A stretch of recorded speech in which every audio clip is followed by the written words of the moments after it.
Shani, no Shane. I need to remember that. Good evening, folks. Thanks for coming in. Hope you're all enjoying your week. What day is this? Wednesday? Halfway through the week, and it's still no rained in Scotland, so shh. Sorry. I will apologise for this alien on my lip. It's a cold sore, and I cannot get rid of it. But however, so tonight we're joined by Craig, as you can see.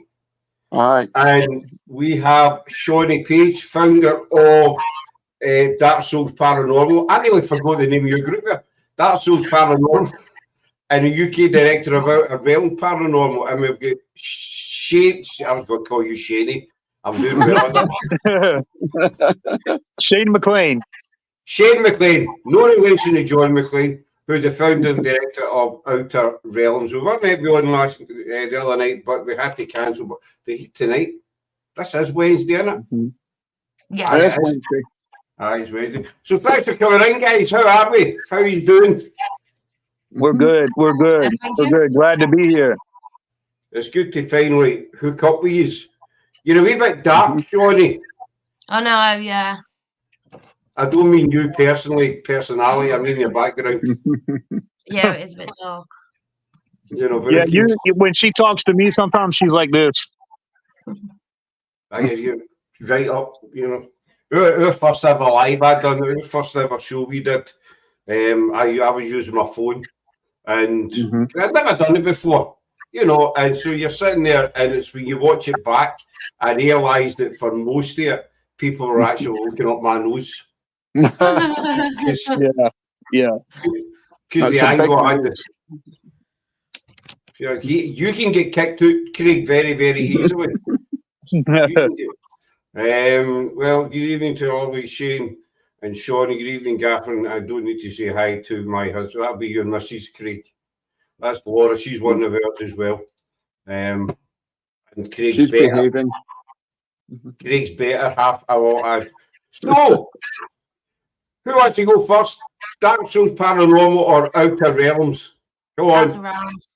Outer Realms. Well, she is my UK director for Outer Realms too. So she's kind of got both, you know, going on. She had Dark Souls first, but when I found her, I wanted her to definitely be in a director's position for the UK because, you know, our team wanted to expand. So she is definitely my director for Outer Realms Paranormal. You're first night, Shane. Sorry, though. You're up. So tell us about Dark Souls. What did you say? Sorry. Tell me about Dark Souls. About Dark Soul. Well, it's me and my what do you call it? Dad, adopted dad, whatever you want to call it. We set up the group in February this year. We go to different locations every Thursday. We research the places first, get all the background information, all the history on it. So when we go to places, we can, if there's any names in the history, we can call out those names, see if they come through. And it's growing every day. We've got 1.3k members now. Good. Is this your media director? Paranormal Saints? Yes, that is John, I think. Did you send him the link? No. Sorry, John. Shani had the link to send you. She's sorry, no Shane. I'm going to keep doing that. I'm going to keep saying Shani. Because there's a single hand, Johnny. Eh? So if Shani can send you the link, young man, you know, she was meant to do it about an hour ago, actually, but I'm not telling tales or nothing. It looks like she disappeared. She doesn't like me anymore. I can't comment on that, sir. I can't comment. Yeah, we just sent him the link. So why did you not send it about an hour ago? I totally forgot. I was trying to do 101 jobs at once and I forgot. She really does. She really does take on too much. You need to slow it down. I used to do that. I used to take on too much. Then you need to learn to slow it down. You still get there in the end. You know, it takes a bit longer, but you still get there, and you're in one piece. So that's kind of the main thing. So what got you into the paranormal, Shani? Pardon? What got you into the paranormal? To be honest, it was when I started seeing like shadows. When my nan passed away, and just little things kept moving and stuff. And then my uncle's been doing it for 15, 20 years. So I've been out with him on a couple of investigations and stuff, and I just really got into it then, really. It's kind of addictive, isn't it? Yeah. A lot of people don't understand that, but they'll say, how can it become addictive? I say, well, you need to go out and just try one investigation, and you do get kind of hooked on it. Even if you do an investigation and you get nothing, you want to go out again because you want to get that's something. Yeah. Whether it's a shadow or an EVP, whatever it might be, and you just keep going and going. What about you, Shane? When I first started, when that got me into the paranormal when I was younger, my grandfather passed away, and the first time I ever had an experience was I was standing in a mirror that he made. He made the mirror, and I was adjusting my tie, and I looked down, and once I looked back up, he was standing behind me with his hand on my shoulder. So then I turned around, and he wasn't there, and I've just had strange things happen ever since, and I've always been into it after that. So when I first started, I developed Low Country Paranormal around here, and then I got recruited to a way bigger organization, and I was an executive in that, and that's where I found Shani. That's where I found everybody that's on my team, and when I decided to really get my own team going, they all came with me. Shani, everybody else that I recruited before came with me. So that's where we came with Outer Realms Paranormal. And we've been doing this for what, 2 weeks now, Shani? Yeah. And we are pushing 700 people, but next to the two teams, we're pushing 700 people. In 2 weeks, that's fantastic. In 2 weeks. That's so you're averaging about 350 a week. That's just that's amazing. Good evening, young sir. I do apologise that you didn't get the link. It's all right. It's Shani. She doesn't like me anymore. It's fine. Don't be silly. How you doing, everybody? All right. Hey, we're all right. We're good.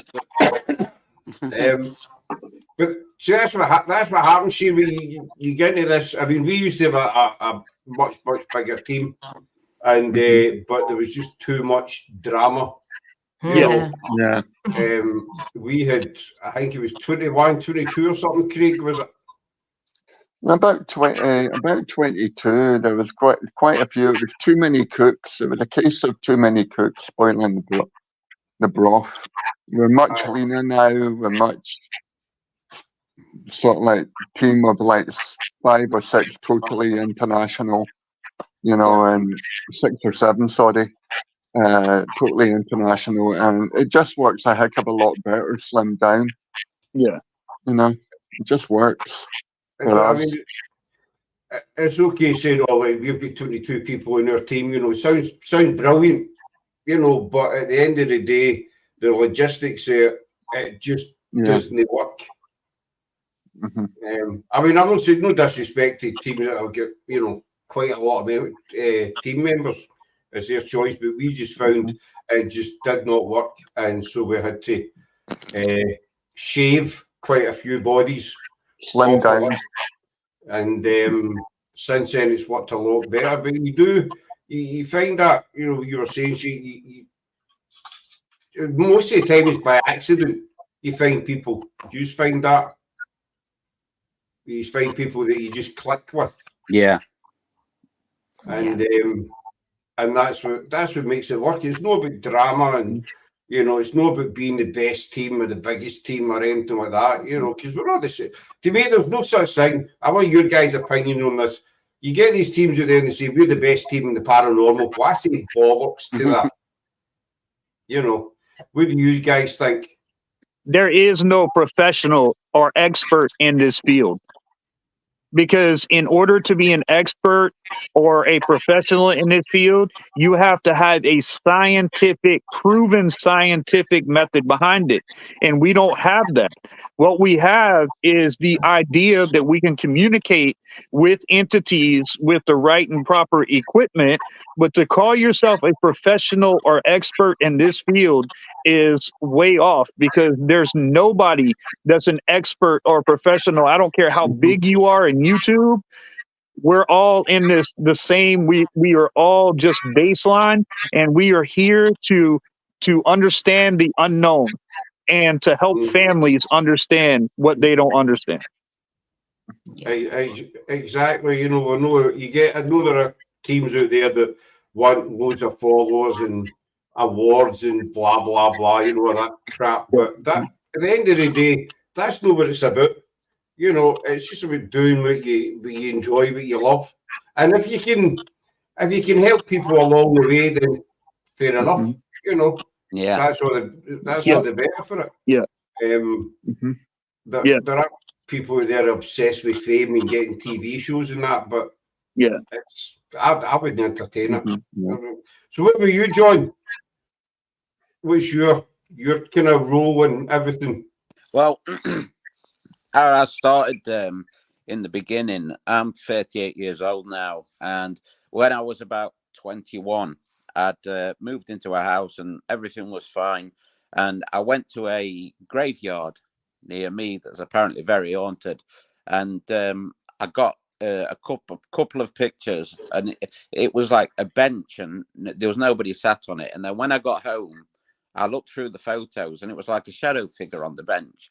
And from that day, when I got home, this is what got me into the paranormal. I got home and I don't know if I was followed by a spirit or something like that, because from that day, things started throwing themselves about across the room, and there was a bang at 3 o'clock in the morning. In your house? And I went to investigate. I opened the bathroom door. The toilet seat was off on the floor. The shower curtain was down. And then the next day, the dog was staring at the door.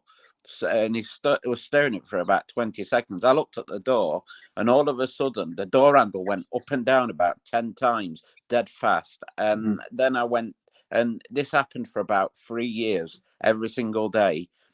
In the end, it got that bad. It was like a poltergeist that I went to. I spoke to a local priest that came out. He did a blessing to the house, holy water in all of the rooms, holy water out the front door and the back door to get rid of the bad entity. And then they said a prayer and said, let the angels watch over him, not to hurt him. And from that day, when they left and said that prayer, everything went quiet and nothing happened ever again. And that got me into the paranormal, and then I started investigating more. Yeah. That's how I started. Yeah. It's amazing how many people are actually into the paranormal. I don't know what you guys think. But they won't admit it. No. Yeah. Because people worry that they're not going to be believed. It's like I've just said that, and some people over here, oh, what a load of rubbish, you know. A lot of people, they think, you know, it's a load of crap, ghost. I mean, my dad, he was the world's worst police, but he's passed on now. He was, you know, there's no such thing as ghost. Once you're dead, you're dead. You know, he put you in the ground and that's it. Game over. But I've had kind of signs for him since he passed away that he's still kicking about, basically. So how long have you been into doing paranormal stuff then? Well, we actually only started 3 years ago. We had a public page for about 2 years, then we had to close it, started the new one. But I've been interested in the paranormal since I was a teenager. What actually got me into it was I was a big horror film fan. I still am.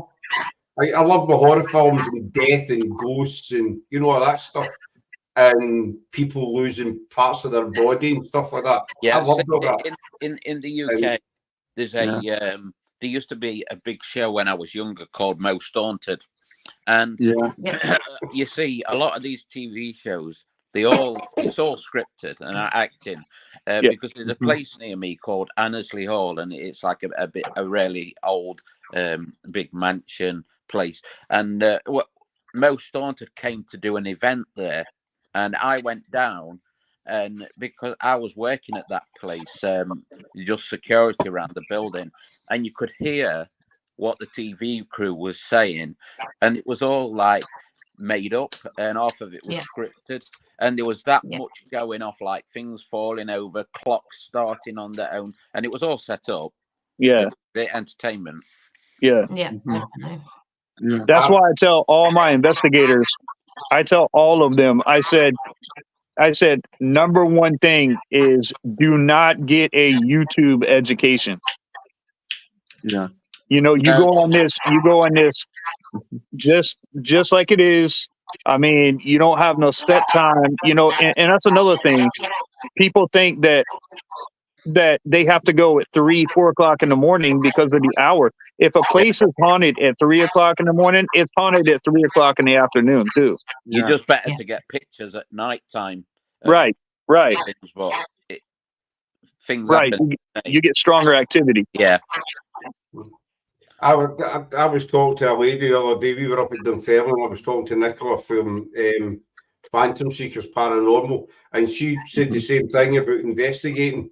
When do you prefer to investigate? I said, well, I like investigating at night because it's kind of dark, and it's a wee bit spooky and stuff like that for atmosphere. But we've done plenty of investigations during the day. Yeah.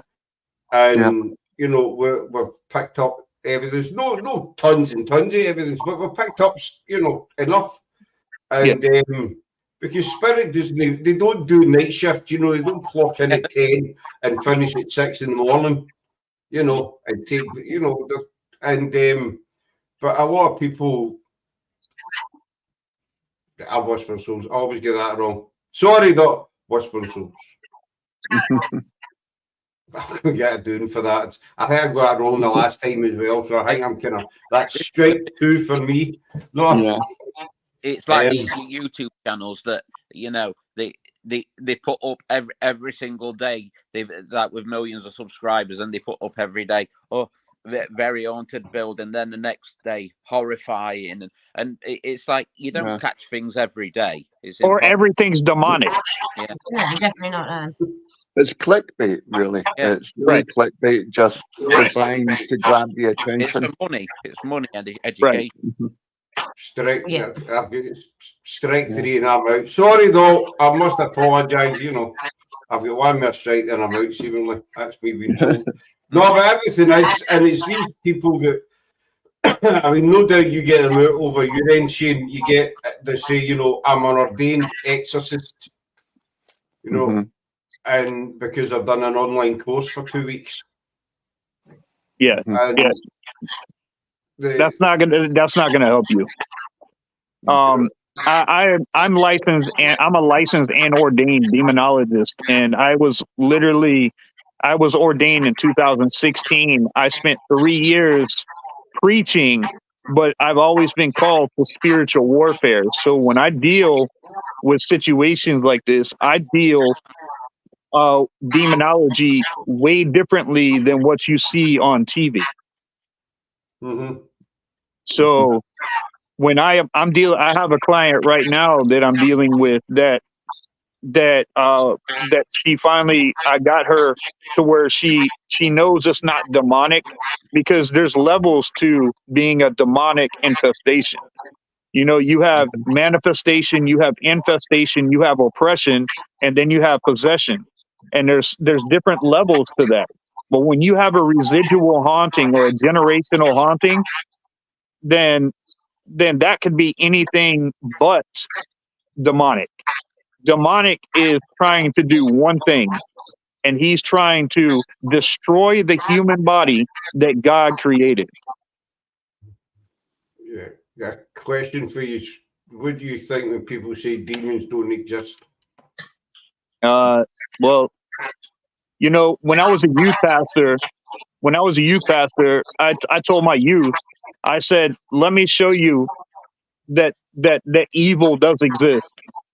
And I grabbed 2 pieces of poster board and I grabbed magazines and newspapers. And I said, on this one, cut out everything that's good.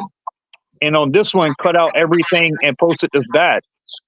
Well, the bad filled up in a matter of seconds. For a visual, for a teenager to see that, they can obviously see there's more evil in the world than obviously good. And where does that evil come from? And that's why as paranormalists or demonologists, we have to stand at the veil and we have to be ready to defend not only our faith, but to help people that are having issues with spiritual issues like demonics or infestations or anything like that. Where were you, Shani, on the demon thing? Yeah, well, I've always believed that they exist anyway, but it's each to their own, really, isn't it? Some people believe it, some people don't. Like, some people think what we're talking about now is absolute rubbish, but if they haven't experienced it like we have, they won't understand. Right. John? Yeah, I've experienced demons taking over people's bodies before. Yeah. Around me, there's a cottage called Railway Cottage. They on Facebook. They've got a group and everything, and it's a very haunted cottage. And whenever somebody sits in the corner of the room in this rocking chair, they always seem to get possessed. And then when they come out of it, they have this like foggy headache. Very like a foggy headache, and it doesn't. But then when they get home, they're absolutely fine. Yeah, I've heard quite a few stories about that place. I'm booked in to go there next year, actually. Well, I'm admin on there because I know the owner. And they say they're possessed when they're in there. Oh yeah. Well, how are they not possessed when they leave there? Because they had a qualified demonologist there and a medium. Okay. All right. What were you, Craig? Well, I haven't had any sort of like experience with demons, but I always believe that if something has a good side, then there must, conversely be a bad side. Yeah. A bad side to it. So I think that there's always sort of like a bad presence or not necessarily a demon or anything like that. I think that's just the way that people like to visualize it onto it. But there are sort of like bad entities. I've certainly walked into places and felt really, for want of a better phrase, oppressed, and felt really sort of like down and heavy, and felt almost hunted, and it's just generally, but as far as sort of like as demons go, I think it's just basically it's a bad spirit, it's a bad sort of like feeling entity, something that just doesn't really kind of like want you there. Can come across as evil, can come across as bad, and sometimes I don't necessarily. I think that we're kind of getting mixed up with people that just want to be left alone, and they're just angry that we're there and just angry that we are. So I would say that, yeah, I believe demons do exist, but I believe a lot of the time we do get a bit mixed up with just angry spirits and angry people and the dark side of nature. The dark side of human nature. I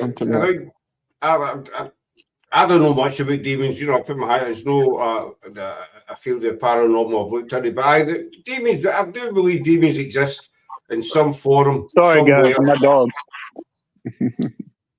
I do believe they exist in some form somewhere. They do exist. But do they invade people's houses 7 days a week? I don't think so. I mean, just what John was saying, what Craig was saying about, you know, the kind of affect you. We did Canongate a couple of years ago. I've told this story before, but I'll make it quick. And it was at night time, and you walk in the gates, you get the church in front, and then the graveyards round the back, the kirk cars round the back. As soon as we walked in the gate, we felt that we weren't wanted there. You know, we all felt a very strong feel. It wasn't demonic, you know, it wasn't anything like that. It was just a case of we're really no wanted here. Yeah. So saying that, they went back to the car, but I went for a walkabout in the kirkyard. When I came out the kirkyard, I was absolutely furious. I was raging, but I didn't know what I was angry at because nothing had happened. You know, Yeah. but I was absolutely furious. And we were going up to Greyfriars just after it. So we jumped in the car, and the further I get away from Canongate, the feeling just disappeared. Yeah. You know, I was totally fine by the time we got to Greyfriars. And I'm not saying it was demonic. It was probably just, you know, I always say it's not demonic. It could just be a grumpy spirit. Yeah. Basically. The thing is, but that was good. The thing is that if you're out with somebody and somebody's in a really bad mood or anything like that, your friend's in a really bad mood, moody and grumpy, and just basically giving off bad vibes, you're naturally going to be affected by that. Yep. So if you're going into sort of like a place where people are kind of, you know, the spirits are kind of grumpy, just don't want you there and everything like that, that's going to affect your mood, and it's going to make you feel sort of like down and oppressed. So I think in the spirit, the spirit world can affect us in the same way as other people can affect us in this. Well, they feed off that. Yeah. Kate's got a question. Would you say that humans have their own path to choices, good and bad, and sometimes these can mix throughout life? Therefore, is it just human nature, not demons creating evil in the world? Hope you feel that's Kate. She is from Chicago, Kate Frazzy. And I hope you're feeling better, Kate. So what do you think, guys, to Kate's question? It was hard for me to hear the question. What is it? Would you say that humans have their own path of choices, good and bad, and sometimes these can mix throughout life? Therefore, it is just human nature and not demons creating evil in the world? There is a 100% difference in a dark entity and a demonic infestation. A demonic infestation is like you can go into and you can feel the presence of a bad. And you were talking about bad energies. I've seen allegors created in places. An allegor is a manifested entity from depression, from anxiety, from anger, from fear. And you can actually create an entity like that called an allegor that is. But as far as human nature, yeah, we all have good and bad inside of us. But when we go into a haunted location, like we should go in almost skeptical. Yeah. You know, we shouldn't go in there expecting there to be something happening. And we should go in with an open mind just so we can understand what we have in front of us. So when things happen, you know, they don't affect us that way. Shani, what do you think? To be honest, Shane's just said it all, really. You just, John, what were you? Yeah, my thoughts was the same as Shane's. So yeah, I was just going to say more or less the same thing. I think skepticism is good. Basically, people think, oh, skeptic's bad thing. You don't want skeptics in your group, but skepticism is good. If you go into a location with a healthy amount of skepticism, it can help you debunk things. It can help you to that. And we always me, Scott, and the team, we always go in and we're not going to say this is definitely, paranormal, this is definitely that. We will go in and we'll just sort of like say, okay, that could be paranormal, that might not be, that. But skeptics, I think, are a vital part. Skepticism is a vital part of being in the team. A skeptic is a vital part of being in the team, because you need somebody there to just kind of just be, okay, what could it be? What couldn't it be? You need to be a skeptic as well as a believer. And I know that might contradict each other, but I've watched too many teams go into places and every single noise is paranormal. Yeah. Every single one. Yeah. And you think, seriously, that was that was a branch breaking or something. Yeah. Like when we used to walk around buildings and stuff at night time and these haunted places, it was like every time a branch snapped with a bird flying in a tree, they was jumping and scared. Yeah. That's it. I mean, it's an abandoned power station. A couple of years ago, I was with another guy, and we were at the front. It's 3 floors, this place, and we were doing a live, and we could hear this tapping sound. Now there was nobody else in that building because we'd just been right through the building. But this constant tap, tap, tap. And we thought, what? So I went walkabout, and I found it was a bit of corrugated metal, lying on the floor, and it was drips of water that were hitting the metal at the exact same time. And because the place was so big, it was creating an echo, and it was just wee silly things with that. You need to go and hunt down what you think might be causing the noise of the draft.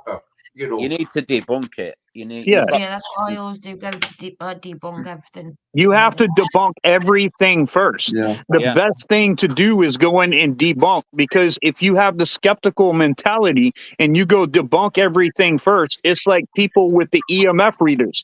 There's a way that you can read a digital EMF that if it's too low, then you know it's coming from the frequency of the house. If it's too high, then you know it's a high voltage. But there's a spot right in the middle, like 7 to 12 megagauss, that is the unexplainable. That's what science cannot prove, that it's not paranormal. And that's what we look for. We go on with the skeptic attitude. We go in thinking, okay, if we get something, we get something. But if we don't, we don't. And you try to debunk. You hear something in a corner. You go make sure that it wasn't a door sliding or something like that, And of course, we use our equipment. But I'm tired of seeing these shows come on YouTube, and then they'll have a coffee cup knockover, and then all of a sudden there's a demon in the house. Well, a big bad demon's gonna knock over a coffee cup. I forgot what I was going to say there. I think it was in your page, Shani, somebody asked a question the other week about, I think they were just starting out in the paranormal, and it says, what's the best way to get into an investigation? And I put a comment up. It might not be in your page, because I do look at a lot of pages, you do lose track. And I put up, go in with no expectations. Don't expect anything. Just go and do, whatever you're going to do and see what happens. I've watched too many teams as well. They'll go for it. All right, they're getting in here, and you think they're going to invade Iraq or something like that. We're going to. There's a ghost in here, and we're going to catch it. We're going to catch the ghost tonight. Right? How are you going to catch a ghost? You can't. You can't. When I go into the cottage, that ghost is going to catch you. I always go in like I'm not expecting anything. Like I'm not thinking of anything. Just like you're walking in your own home. And then because I've walked in thinking, there's going to be ghosts, there's going to be noise of that, and nothing happens. But then when I walk in and I'm not even like thinking anything's going to happen, it happens. Yeah. If you walk in there and you expect things to happen, you're going to be bitterly disappointed. Yeah. I learned Yeah. that first. I think Mhm. it's, I'll come back to Kate's comment in a minute. I think it's different. You know, we do investigations with everybody else, and we don't expect anything. You know, No. but you know, I think we do a place called Loudon Kirk. We've been doing it for about 2 years, and every investigation we've done, we've had, you know, results there with the same spirits, etc. So sometimes I'll go there, and you do expect something to happen because you know you're used to it. Yeah. You know, you go and say, well, we've had something every time, so no doubt we'll get something tonight. But there has been the odd time, excuse me, that we've not had anything. But obviously, don't expect a thing. It's Yeah. you can have Yeah. a spirit standing Yeah. right next to you, but if Yeah, they don't you want to can't- talk to you, Yeah. you don't know anything about it. You don't have a clue that they're there. Yeah. Yeah. I'll come back. The Japanese folklore, not only dead, are able to manifest their record for a haunting. Living creatures possessed by extraordinary jealousy or rage can release their spirit, known as an. I can't even pronounce that word, Kate. I'm not even going to try. I don't have a clue what that word is. A living ghost that can enact its will while still alive. Therefore, I also agree with what Shane said. That's why you go into a place you should go to disprove a haunting. That's a good point, I think. Yeah. That's a good way of putting that. Um, Mhm. it's a different way of doing it, isn't it? Because I mean, a lot of teams going to prove that a place is haunted, but prove that it's no haunted. Mhm. You know. So what's the kind of, have you ever had a I'm never going back there moment? Yeah. Go on, Shawnee, what's your I'm never going back there moment? I was at, I don't know if you heard of a place at it's called Morton Corbett Castle. Mm-hmm.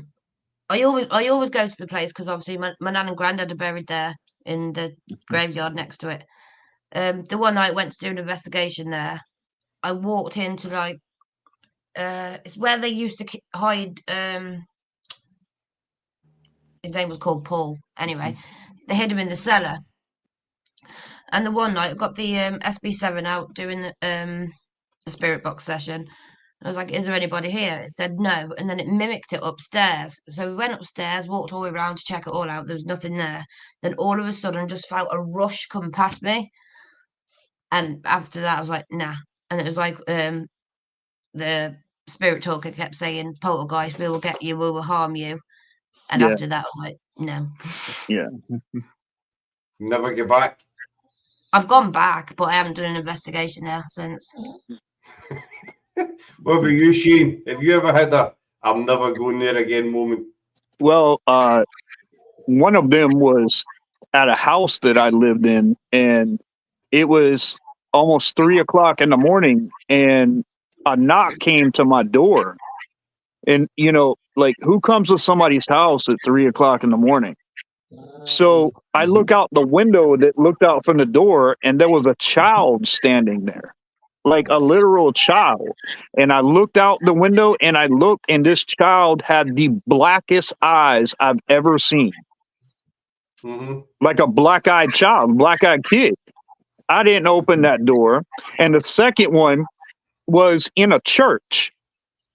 A guy was oppressed demonically, and the worship music that was in there stirred him so bad he went into full-blown possession. So we had a deliverance session inside that church for the first time that I actually got into demonology, was because of that reason right there. But once you face a demon and you come face to face with that kind of hatred and that kind of evil and that kind of manipulation, then you'll know it's totally different than a haunting that you go into for a location. Mhm. When you run into a demon is not going to give you, it's not going to just stay there. It's looking for a host. It's looking for someone to attach to. It's looking for a way to get inside and ruin the human body, ruin the human race, because we are created by God and it hates God. Mm-hmm. So it wants to destroy every single bit of what we are because we are created by God. So the scariest thing that I've ever seen was definitely a demonic spirit.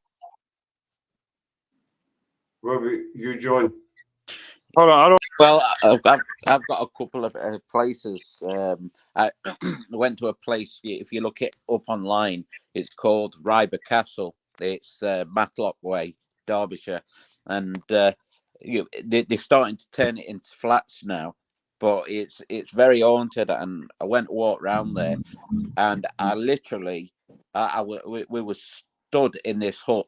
There's a documentary online, and it's called Dead Man's Shoes, and it shows you. It's a real life story where somebody got killed and they got hung in the hut on Ryber Castle, and we were stood in this hut, and I felt this like hand on my back, and there was no one near me, and I got pushed into a wall and hit my head. My head started bleeding, and after I never went back. And then at my house that was started being very haunted with activity and stuff.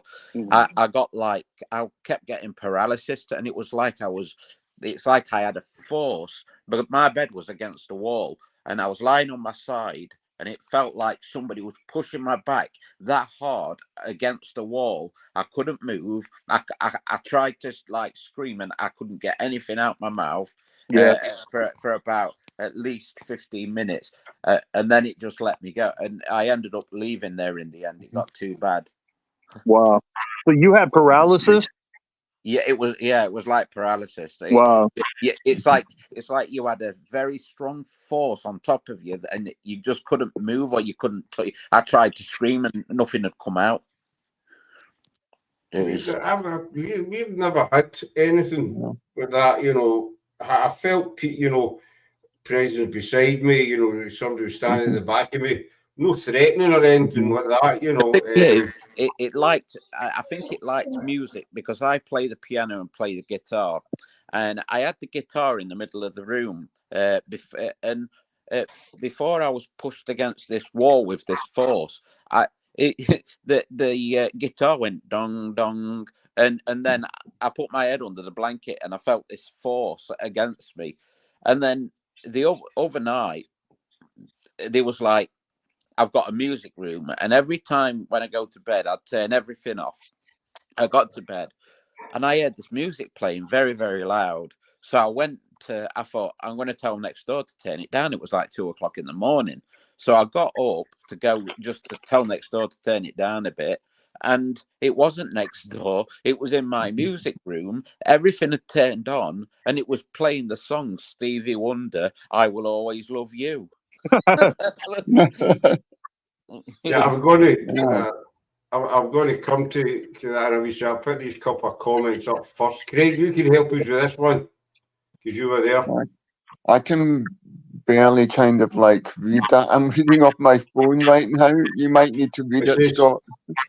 Take, for example, when Craig and I did the medieval graveyard in Millport, we did a call out in the graveyard, nothing. We walked into the crypt and expected nothing, but we got the EMF go off the REM pod, and listening back, there's EVPs, female full-on sentence and male voice, yet we were convinced before we went into that crypt we would get nothing. Yeah, that was true. That was at Millport, which is Cumbrae, which is a small island just off the west coast. Me and Laura were there for a couple of days the other week, and they've got an old medieval graveyard there. It's like one of the oldest graveyards in Scotland, 400 years old or something like that. Wow. We were literally getting, getting nothing. We just did a couple of simple experiments, just recording, videoing, and we were literally getting nothing out in the graveyard itself. And in the middle of the graveyard, there's a crypt, and we just thought, okay, let's see if there's something inside the crypt. We took in the EMF meter, and immediately the EMF meter just started going off. We tested it out. We debunked the fact it was the phones, and we would be then just asking questions about the people who were in the crypt. And, you know, there's a point in the recording where we're kind of like asking, do you know where you are and everything like that? And you get an audible, almost like a little girl going, oh, Oh, or wow, something yeah. like that. And the both of us heard that live, because I kind of turned to my wife and just went, you hear that? And it's just like, yeah, we heard that. And, you know, it was literally the EMF was going off the charts. And whenever we took it outside, it was just stopping. It was just like, you know, they didn't want to talk to us outside, but they really wanted to talk to us inside. And it was really, and even going into the crypt, it was a small crypt, so it felt quite oppressive, but we didn't get any kind of like, any feeling that they were angry at us being there. We did ask if they wanted us to leave just to light up the EMF, and it just, you know, and it lit up. So we sort of like we left them in peace. But it was really interesting. You know, the rest of the graveyard was silent. Nobody else was around. We go Yeah. into the crypt, and all of a sudden we're hearing noises. All of a sudden we're getting EMF jumping about, and it was just, I'd never experienced anything like it before, and my wife hadn't as well. You know, even, you know, when doing the sort of like going places with the team, we'd never had that kind of concentrated evidence in one place. You know, in one place in one part of the graveyard. Mhm. It was just, it was really, really interesting, and it was a lovely graveyard. It was a lovely, lovely, you know, place that really kind of like, that freaked us out a wee bit. And, you know, I feel sure that at some point we're going to be going back, you know. That's the best bit, when something happens and it's no, you don't get freaked out, but you get a week in a buzz. You know, Yeah. oh, I was getting a good one, you know, and you want it to happen again. I've got these comments. Eric said, Eric is showing you his Facebook user, buddy. I'm an utter you watch Vivian. Eric Thompson, he's on with Vivian Dan on the Simply Spooky Network. But as Mr. Dempsey allowed, you did not like me, but as soon as I did my own video, he made me feel so welcome. That's loud and cut what I was talking about earlier on. There's one particular spirit there. We used to think he was no negative, but he didn't want us there. But the more we investigated, we were able to pick up wee bits and pieces, and we learned that he's actually there. For what we can believe, looking after his family. They're all buried there. Sorry, my phone died. My charger not working. I'm on my iPad now, but the mic don't work on it. Thanks for having me. You're very welcome. Sorry, guys, my phone. And oh, that's John. That's John.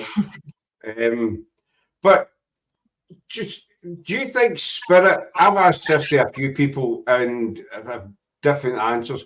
Do you think that spirit can control electronics? I think it can drain electronics. We actually, when we go into a location, we speak very respectfully and we say that we just want to communicate. We want to respect you. We want to be able to tell your story.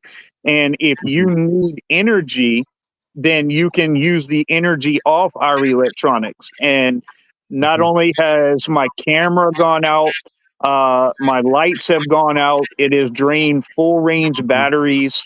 I mean, just by asking that, but then you start getting activity, and then because it drained your battery, you don't capture the activity. So, but yeah, it happens a lot, and they absolutely, because that's how they generate their energy from like either your fear and your emotions. If you're scared, that's one reason, and another reason is for your electronics that you have. That's why when you're in a house or something and your lights will flicker or do something like that, it's something's trying to generate that energy and get enough energy to let you know it's there. Yeah. I was trying to cause everything, phones lock up, we can't get in them. Then it made screenshots and phone people. Then I had 3 battery drain in 10 minutes. We've had that quite a bit of batteries. We've had that. As long as you're scared too, his muscle. This gentleman at Loudon, if you just call him, his name's James Dempster, but if you call him James, then he won't answer you. Yeah. He likes to be given his full title kind of thing. But we've had that quite a wee bit, the battery drain. And again, just getting back to a lot of people don't believe in the paranormal, but if you look at, simple things with battery drain, it happens to teams worldwide. Yeah. It's not just 1 or 2 local teams. We've had it ourselves. We did Greyfriars one night at 3 o'clock in the morning. We thought we're going to try this 3 o'clock, witching hour, whatever you want to call it. So we went, and we'd only 2 batteries, because we hadn't all started. And the batteries were meant to last about an hour and a half, but they lasted about 10 minutes each. And that was it. It was lights out, and we couldn't charge them. We could charge them in the car, but it would take forever. So that was it. We were finished in about 20 minutes. It was game over, And it took us about an hour and a half to bloody get there, and it lasted 20 minutes to stuff. Yeah, like that's what I was. That's what I was thinking. There with the Ivy House. Basically, we had. We went upstairs in the Ivy House a couple of years ago, and literally every single battery that we had went down within about 5 minutes. Just would not work, and they had been completely charged just beforehand. Yeah, and we double checked everything and went to put them on. 5 minutes, battery just gone. Yep. It's just, that was the first time I had seen that, and I didn't, believe it when I saw other people on TV and everything doing it, happening to them. But it happened to us, and you just go, well, there is something to this power sucking. It's not the frequency in the air that's draining your batteries. And you notice that the lights are usually the first one that, the light that you got on your tripod is usually the first thing that goes out, because it pulls the energy from there to move something or to show you that it's there. It has its ways, and electronics is probably one of the first things to really go as far as battery wise. Yeah. But I've always said that basically, what spirit wants is just to be acknowledged that they're still there. Even though their physical body has gone, they're still kicking about. And so, what do you guys think? Absolutely. Yeah. Absolutely. Listen, the dead is no scarier than the living. I know more people that are living that are scarier than those that are dead. And here's the other thing that people don't understand. If people die and they are an angry, bitter, bad person, they're going to be angry, bitter, and bad on the other side too. So, I mean, you can actually see what kind of entities that you're going to run into by seeing the kind of people that we live around every single day. Yeah. Because the spirits are not going to be any different than the way that we are outside of demonic infestation. 100%, Shane. I've always said the only difference is we don't have a physical body. And again, getting back to the kind of demonic side, it's not necessarily demonic. You might encounter a spirit who just wasn't a people person. Let's face it, at some point in their life, we've all known somebody who is not a people person, who just wants to be left alone, whatever. And they're like that on the other side. You know, they just can't be annoyed, you know. I didn't like you when I was alive, so I don't like you now. You're so bugger off. Give me peace. You know, and but then again, people jump on the demonic wagon, you know. It's easier to do that because when you can't explain something and you don't do your homework into what entities really are, whether it be negative, whether it be a family, whether it be a child. I mean, the first thing you want to jump to is, oh, something's knocked over. It must be a demon. No. A demon's not going to worry about knocking over a coffee cup to show you it's there. No. I watched an investigation once, it took back a couple of years ago, it was on YouTube, and it was just these clowns, that's the way I'm going to describe them, bananas.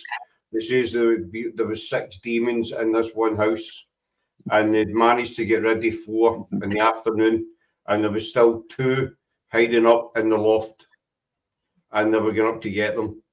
And it was just a total joke. I'm thinking, if you had 6 demons in your house in the one day, you're going to know about it. You're not going to have a house, you know. But it's the amount of people that actually watch it and believe it that astounds me at times. Do you know what I mean? And they'll say, oh, there's 3 demons here. And then you get people commenting, oh my God, be careful, please take care. You know, I can see them. People in the chat, I can see they're in the corner, you know, and these are folk watching this on YouTube. And or they'll say, I can smell them from my own house, you know, and you think, it just gets beyond a joke at times, you know. It's Shane, over in America, I know there's a lot different paranormal-wise than it is in the UK. Do you think in America the paranormal is more kind of business orientated? I'm not talking about yourself. I'm talking about, you know, I know there's a lot of teams out there that are just more interested in sort of the business side of it and getting money in TV shows and, you know, all that crap. And I've seen it ruin teams. I've seen good solid teams let money and stuff like that come in and split them apart. You know, like you can ask Johnny on my team. I say, if I grow, we grow. Definitely. You know, so I believe in para unity. I believe in para family. I believe in para community. So I'm not going to allow anything to come into my team that is, number one, going to infiltrate and put a disease amongst my team members to where they're going to be fighting amongst each other or arguing amongst each other. You know, money, greed, envy, stuff like that needs to stay out, because that's the reason why the paranormal has such a bad name in America and all over the world today, is because of that very reason right there. Money, greed, just things that tear teams apart. And I when I created this team, I wanted to be 100% different. So my logo is that I wanted to be the change that I want to see. If I can't be the change that I want to see and show the example of how paranormal teams can coincide together and live amongst in this community, because we are broad, but we can do it together without all the chaos that is involved in it, the politicalness, the enviness, the greed, the money, all that stuff can be left out. I could care less. I don't charge for investigations. I don't charge for cleansings, and I do that for a reason, because I care about people. I care about my team. I care about paranormal, and I care about the paranormal field. And there's a difference in people like me and difference in people like that. I mean, if you look at that first comment up first, as regarding demons and spirits, when people say they have banished them or moved on, where do they move them on? Where do they move them on to? If I was a spirit and someone pushed me out somewhere, I would come back twice as mad. Probably, I wouldn't be too happy either. But that's it. I mean, if you go back, you know, when the paranormal, say, first started, you know, I mean, you go back to the days of Peter Underwood and what have you, there wasn't any of this competition. You know, there wasn't any drama, there wasn't any TV show, there was nothing. It was just plain old investigating. And you get teams over here, no doubt you've encountered them as well, Shani. You get teams over here that, you know, if we go to a location and we maybe get 3 bits of evidence, for example, you know, they see this and say, right, we're going to go. And we'll get 7 bits of evidence, you know, and you watch them, but you know that evidence is all bollocks, that it's made up, you know. A quick example, again, Loudon Kirk, we watched a team investigate Loudon Kirk, and one of the team members had the headphones on, you know, and it was rhyming off this, says this guy's name, then said Covenanters as well. And so we were back, you know, see his name was Thomas, and I'm getting the Covenanters coming through and stuff like that. And he died in sort of 1850, whatever. Yeah. And so we went back, because we know Loudon Kirk inside out. And I was standing in the exact same spot this person was standing in previously. And I turned around and looked to the right, and there was a headstone on the wall. I don't know if you have them in America. Over here, in a lot of graveyard, the headstones are on walls. Yeah. And the headstone was right there. And it gave the guy's name, the year he died, and he was involved in the Covenanters. Yeah. And I was like, that's where they get their information from. She was standing right next to it. And she was like, bang, bang, bang, bang.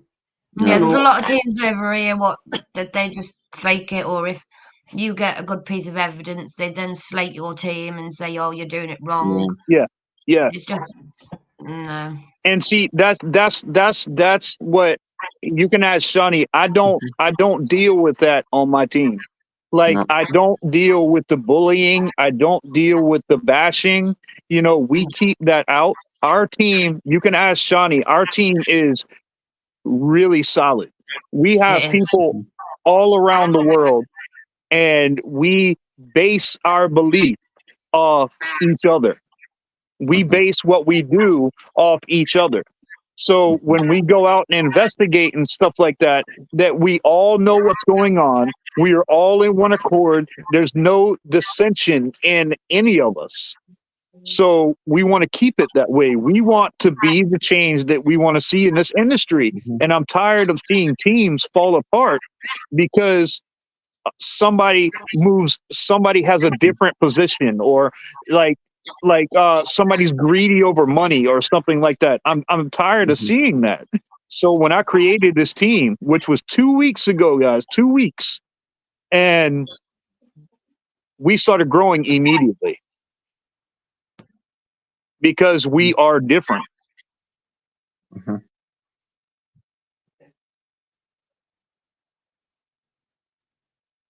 What do you think, Johnny? Yeah, we definitely are different, yeah.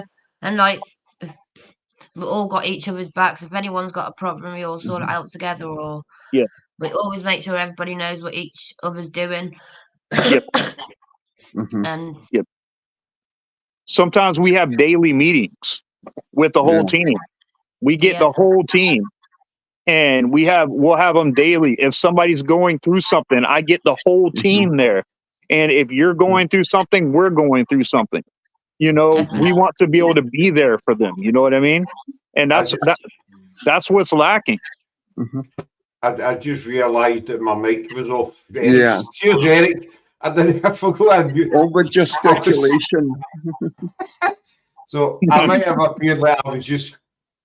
I forgot my mic was. Cheers, Eric, my man. You're a good soul. But no, I mean, people, as I was saying when I was muted, you know, people are. We don't try to be special. We never will be. You know, we just try to be different, because people are looking for different. There's too many people on that paranormal road, and it's the same thing, the same bollocks that they're coming away with. And so just try and be different. You know, obviously we cover history as well, you know. But we just go and we don't. You get these people. I mean, there's one guy just quite. He lives in Edinburgh. Every time he's out investigating, you think he's going to war with Iraq. You know, the amount of stuff that he looks like an SAS commando, and he's got a stab.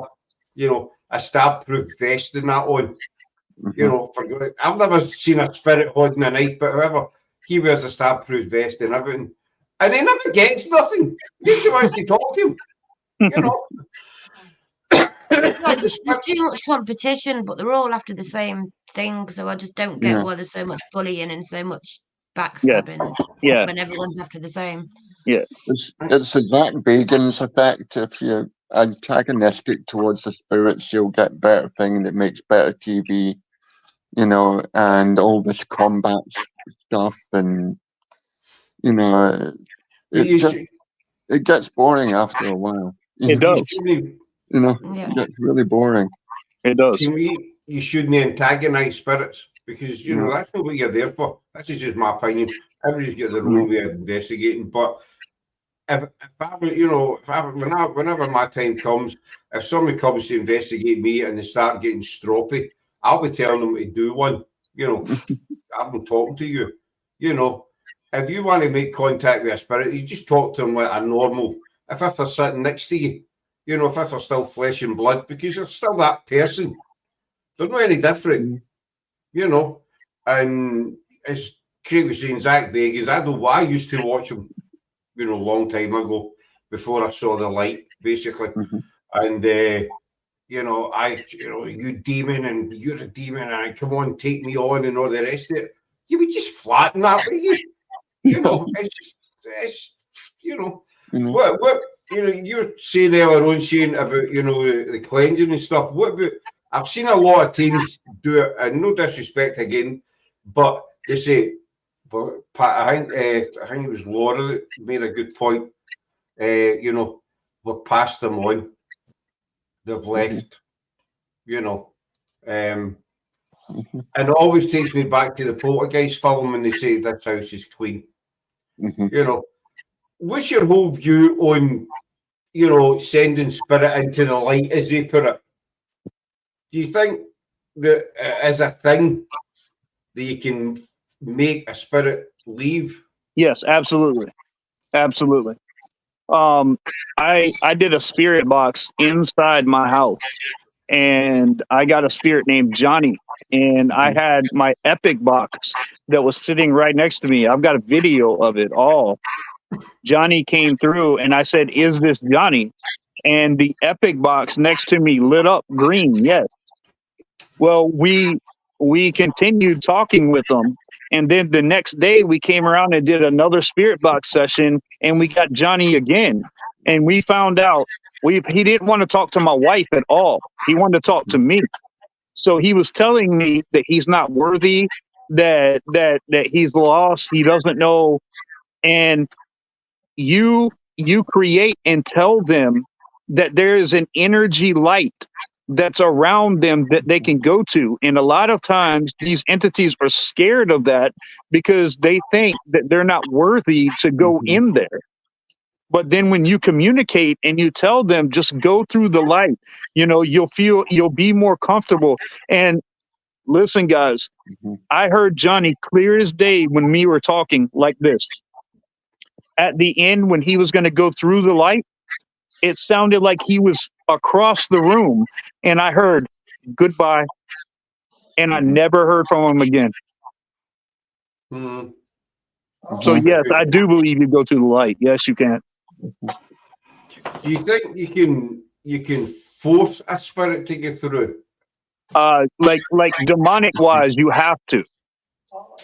Like demonic wise, like once you're past the point of oppression and get into possession, like they're taking over every bit of you, even down to your bone marrow.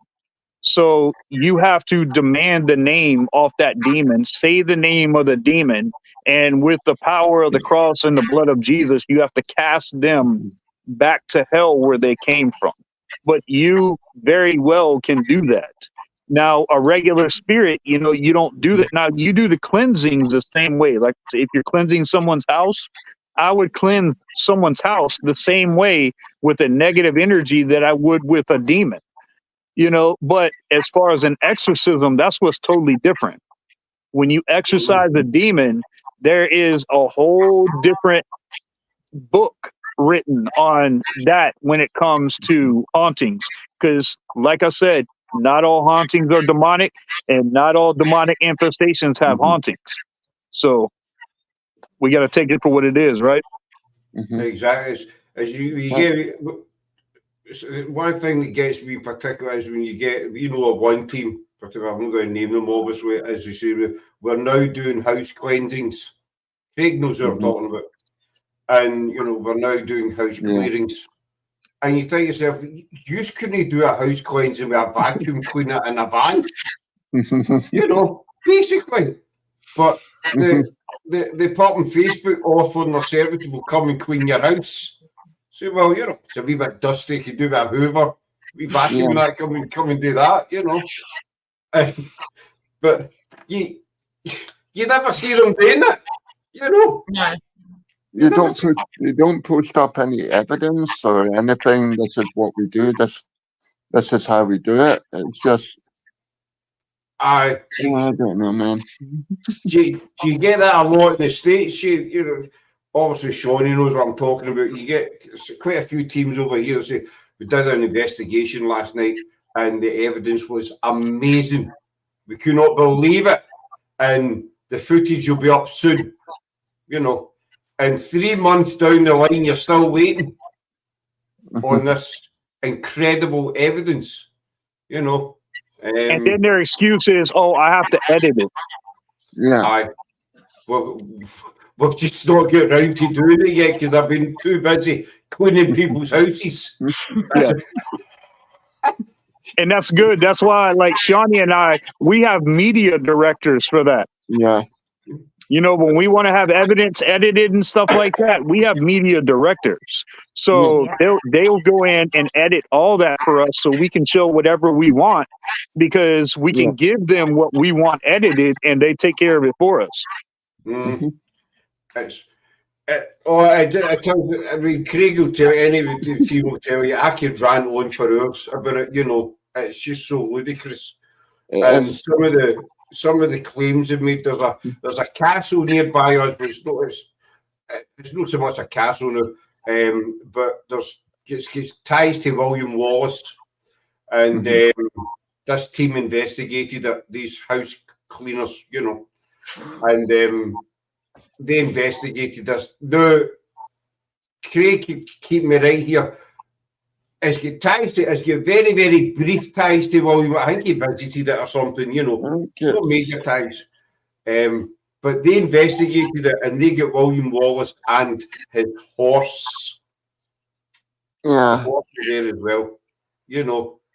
And there's absolutely nothing, you know, it's basically the Boyd family that used to own the lands of Kilmarnock where we are. Basically, they had a castle. They got given the lands of Kilmarnock and Badine, and they built a castle on top of it. And that basically they were given that by Robert the Bruce for help in basically Bannockburn when you overthrew the English. But they had fought with Wallace at Stirling and everything like that, and you know there is kind of like there's a very slight connection to, you know, Kilmarnock, I think, through Wallace's father's side onto it, but there's not very little kind of like actual evidence of Wallace having anything to do with Kilmarnock, except for, you know, the families basically fought with him at Stirling and Falkirk, you know, in Loudon Hill, which is not too far away, but you there's very little evidence to say that he actually set foot round about the town or, you know, in this precise kind of like area, and it's hogwash. There is a bust of William Wallace in the castle, but it's like 18th century and he looks like a Roman general.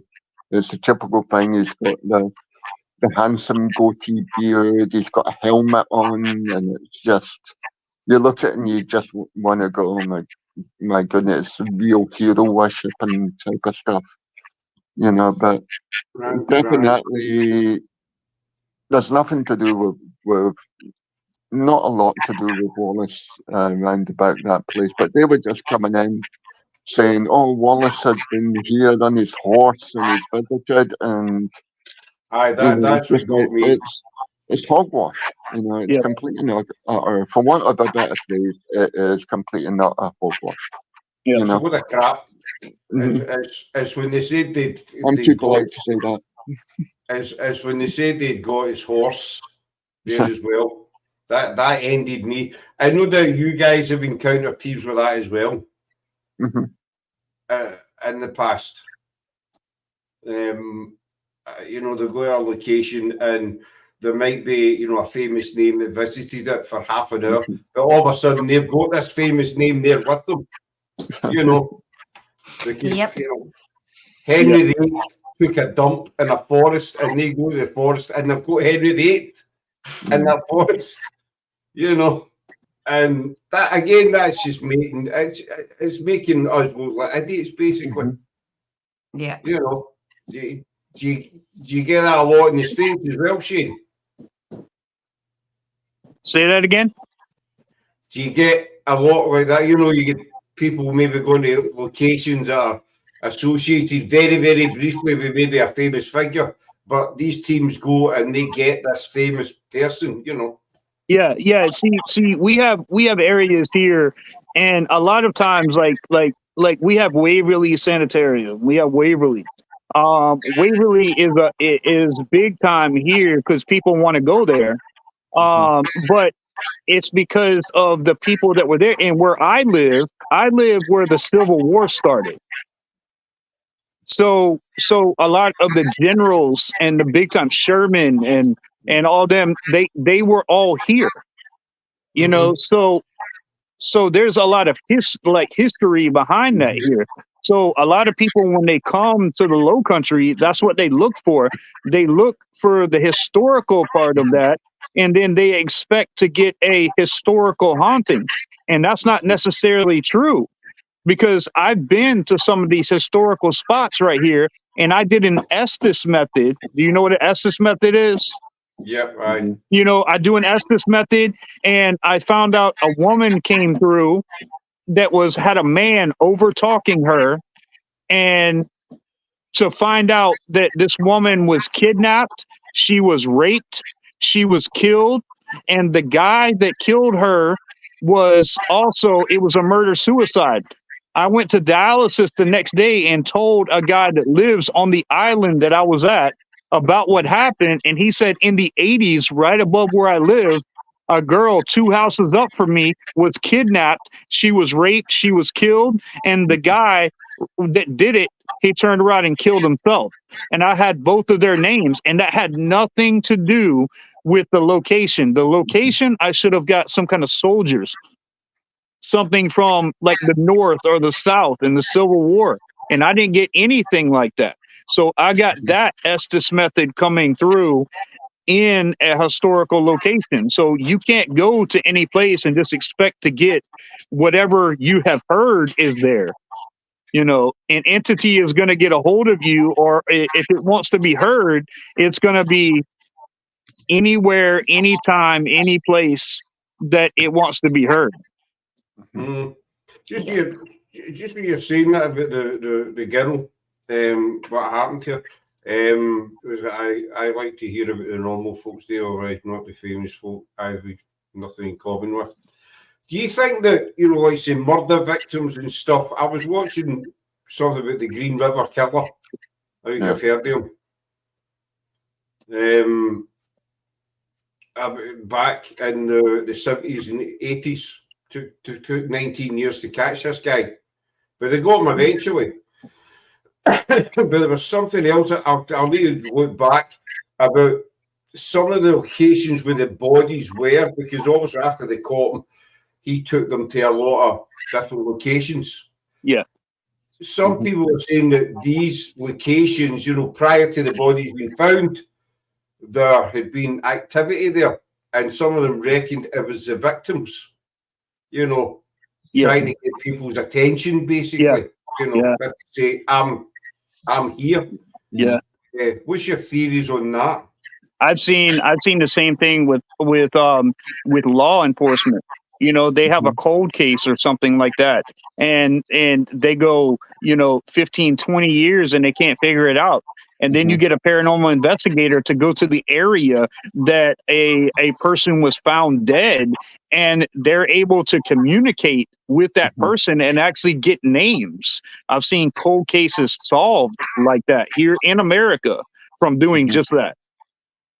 I thought it was amazing, you know, and the thing that got me about it was these people had reported it prior to this guy being caught, you know, because obviously the police authorities, they had no idea that these victims were buried there. But these people who says, you know, something's here, whatever. I just found it quite astonishing. That's a fancy word for me. Astonishing. That's a posh word for me. I'm Scottish. We don't use posh words, but I've just noticed the time. What I'm going to do, I'm going to wind it up here now, folks. But I might bring these back on, because we get Wowzer. You want to say hey, babe? Come here. He get caught. No, you don't. Come on. My wife wants to say hello to you guys. She's also a founder and director of Outer Realms. This is my wife, Angie.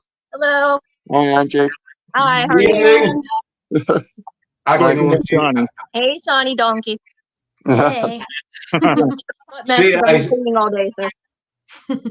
Say, Shani, you need to say donkey. Donkey. Yeah, she's my little donkey. Literally every message like little donkey. Yeah, I had her say donkey 5 times the first time she said it. Yeah, She just did say it not. 5 times. He literally did. Well, you know what I'm going to say, Shani, don't you? Yeah, do it 5 times. 5 times, go on. Donkey, donkey, donkey, donkey, donkey. That's how you said it. Yeah. Eh? I think that's pretty much how she said it. She said it slower. Yeah, she said it slower before. She's saying it faster for y'all because she was like donkey, donkey, donkey, donkey. Donkey, donkey, donkey, donkey, donkey. It's not one of those things where if you say the word often enough, a donkey will appear behind you or something like that, you know? Yeah, that's her. Every time she says donkey, that's what I see. I see the Shrek donkey running behind her. Oh dear. Excuse my Kobe. But You we'll say wind up here. 5 times looking into a mirror and she'll appear. That'll be. Yep. Yep. Let's go. I'll keep a hold of these for a couple of seconds after we come up. But where can people find you? If anybody's looking for you, where's the best place to find you? Outer Realms Paranormal on Facebook. Outer Realms Paranormal on Facebook, both in the US and the UK. Shani can tell you too. Yeah, Outer Realms Paranormal UK division. And Yep, that's where you can find us. So go and give them a look up. We will be seeing them again, folks, because we're just going to run out of time, and we've got loads more to chatter about. So, and thanks to Craig as well, I suppose, for spending thank you, brother. Yeah, I'm here for coming in. So that's us for tonight. Thanks to Shane and Shani for coming in. Tomorrow night we're off to the Barons in Glasgow for a Halloween markety thing, and then Sunday we have our quiz where our American side is going to be asking us questions on American ghosts and stuff like that. So I'm going to feel miserably in that one. My wife has been studying very, very hard. She's hit the books, quite hard. Your wife has? Yeah. You said your wife has? Yeah, my wife has. My wife, we have a member. She's hit the books. Laura's part of your team. I have been studying that much. I'm the same. I'm the same. I was meant to study, but I never bothered. So you know, Eric's wanted me to say donkey. Donkey. Donkey. You sound more. You said donkey. You sound more like the Shrek donkey. Donkey.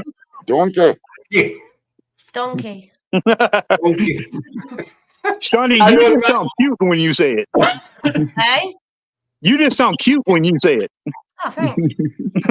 And I sound like the donkey in Shrek. Yeah. Yeah, you definitely sounded like him. You said donkey.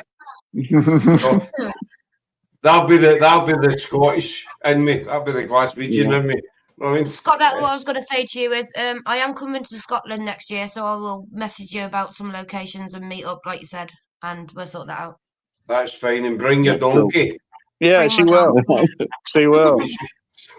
So we'll say good night just now, folks, and we'll see you again soon. So enjoy the rest of your night, or whatever it is, afternoon, whatever. Yes. Enjoy the rest of your time, and I'll talk to you again soon. All right, guys. All right. We'll see you. Bye. Bye, guys. Oh, dear.